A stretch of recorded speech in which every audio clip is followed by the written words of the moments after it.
Dieu Tout-Puissant dit dans sourate Taha, verset 82, « Et je suis certes grand pardonneur pour celui qui se repent, croit, fait bonne œuvre, puis suit le droit chemin. Et je suis certes grand pardonneur, c'est-à-dire Dieu pardonne les péchés abondamment à ses serviteurs s'ils remplissent les conditions du repentir sincère.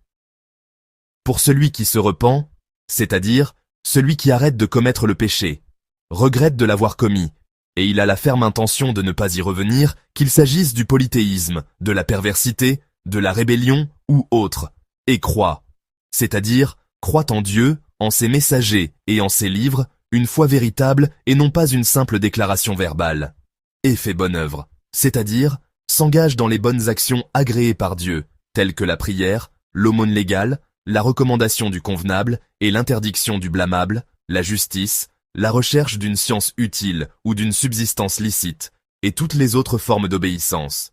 Puis suit le droit chemin, c'est-à-dire reste droit et ferme sur la voie de la vérité, et ne s'égare pas ni dévie après son repentir, ou se guide vers la voie de la sincérité, et de la persévérance dans la tradition prophétique, et reste constant dans ce chemin jusqu'à sa mort.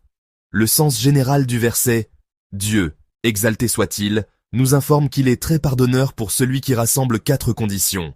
Il se repent du péché. Il croit avec une foi authentique. Il accomplit de bonnes actions. Puis, il reste droit et ferme sur la guidance jusqu'à sa mort. Leçon tirée du verset. La porte du repentir est ouverte, quelle que soit l'ampleur du péché.